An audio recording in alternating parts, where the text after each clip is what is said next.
నీ బామ్మర్దికి ప్రతి వారం 18 లక్షలు నకిలీ మద్యం వాటా ఇచ్చినట్లు వాట్సాప్ చాట్ లో ఉంది. అది నిజమో కాదా? చంద్రబాబు నాయుడు గారు వేసే సిట్ అంటే ఆయన సిట్ అంటే సిట్, స్టాండ్ అంటే స్టాండ్. అధికారులు నిజాయితీగా దర్యాప్తు చేయాలి. అద్దెపల్లి జనార్దన్ దగ్గర మీకు దొరికిన లావాదేవీల పుస్తకంలో ఏముందో బయటపెట్టండి. ఎమ్మెల్యే కృష్ణప్రసాద్ బావుమర్ది పోసాని కోటేశ్వరరావుకు మరియు అద్దెపల్లి జనార్దన్ బ్యాంకు లావాదేవీలు బయటపెట్టండి. మన నియోజకవర్గంలోనే కాకుండా పక్క నియోజకవర్గాలకు కూడా ఈ నకిలీ మద్యాన్ని బెల్ట్ షాపుల ద్వారా అమ్మించారు. కృష్ణప్రసాద్ చిన్నపిల్లోళ్ల ప్రవర్తించకు, ఏదో కనిపెట్టినట్టు వాట్సాప్ చాట్ అంట. కృష్ణప్రసాద్ ప్రెస్ మీట్ లో జోగి రమేష్ గారి ఇంటి సీసీ ఫుటేజ్ కావాలని అడిగాడు. వచ్చి చూసుకో, నీ దగ్గరే వ్యవస్థ ఉంది, తీసుకోవచ్చి. అద్దెపల్లి జనార్దన్ నీ బామ్మర్దిని ఎన్నిసార్లు కలిశారు? నీ బామ్మర్ది చీకటి రాజ్యం నడుపుతున్న పాతగేటు దగ్గర అపార్ట్మెంట్ సీసీ ఫుటేజ్ బయటపెట్టు. మేం పట్టుకున్న మద్యం సెన్సేషనల్ హైవే పక్కనే కదా ఉంది, ఆ ఫుటేజ్ బయటపెట్టండి. ఇతను జనార్దన్ ఉన్నాడో లేకపోతే రాజు ఉన్నాడో, వీళ్ళందరూ ఎన్నిసార్లు మీ బామ్మర్ది గారిని కలిశారు, ఎన్నిసార్లు మీ బామ్మర్ది గారితో ములాఖత్ అయ్యారు, ఎన్నిసార్లు దీని మీద మీరు వ్యవహారం నడిపారనేది క్లియర్గా వస్తుంది. ఇంకొకటి ఏంటంటే, బామ్మర్ది గారికి ప్రతి వారం 18 లక్షలు, సరే వారం కాకపోతే నెల 18 లక్షల రూపాయలు జనార్దను మీకు పంపించింది నిజమా కాదా? అది కూడా త్వరలో రేపు మామో వస్తుందని బయటికి, అది కూడా చూద్దాము.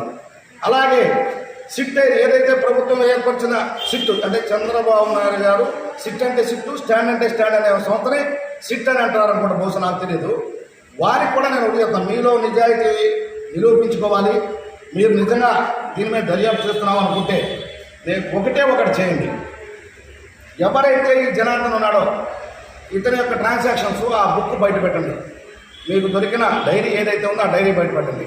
అట్లాగే కృష్ణప్రసాద్ గారి బామ్మర్ది గారు ఎక్కడెక్కడికి గత ఎన్నిక నుంచి ఇప్పటి వరకు ఆయన ఎక్కడెక్కడి నుంచి ఏం చేశాడు, ఎక్కడెక్కడ మద్యం తరలించారు, ఏం జరిగింది, ఈ యొక్క మైలవరం నియోజకవర్గంలో ఈ ప్రభుత్వం వచ్చిన తర్వాత బెల్ట్ షాపులకి ఏ రూపంలో ఎక్కడికి వెళ్తుంది. అట్లాగే మైలవరంలో ఒక వ్యక్తి ఉన్నాడు, నారాయణ అని చెప్పి వీళ్ళ ఇన్ఛార్జ్గా నియమించుకున్న వ్యక్తి, అతనికి ఏ రూపంలో ట్రాన్సాక్షన్ అయింది, వీటన్నిటి కూడా ఈ బెల్ట్ షాపులన్నిటి కూడా అధిపతులు వీళ్ళు.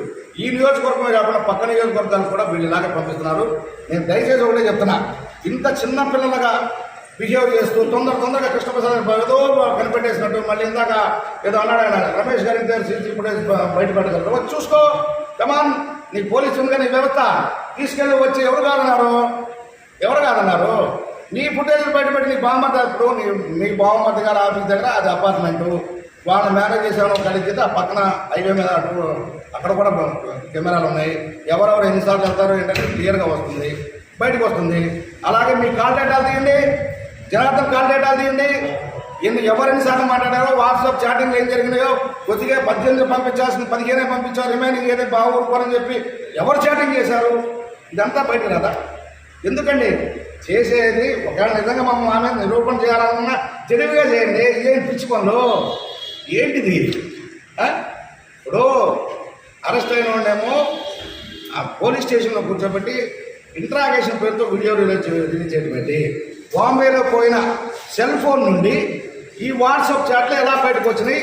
ఇందులో మళ్ళీ వెంటనే క్రియేషన్స్ ఎందుకు వచ్చినాయి? ఈ క్రియేషన్ చేసిన ఎదవలు ఎవరో, ఎందుకు చేశారు ఈ పరిస్థితి? మిమ్మల్ని మీరు కాపాడుకోవడం కోసం మీ దొంగతనానికి రక్షణ కవచంలాగా ప్రభుత్వాన్ని అడ్డం పెట్టుకుని చంద్రబాబు గారిని మాయ చేసి మీరేదో పేట కొండంత ఎరుకన పెట్టినట్టుగా ఆయన చూపించి అర్జెంటుగా జోగి రమేష్ లోనైపించేద్దామని మీరు పగటికి వెళ్ళగంటున్నారు. మీరు ఒకవేళ తాత్కాలికంగా రాక్షానందం పొందొచ్చేమో కృష్ణప్రసాద్ గారు, అట్టున్నర పెట్టే సంస్కృతి ఈ ఆంధ్రప్రదేశ్ భారతీయ ప్రజలు, అది మాత్రం తెలుసుకోండి.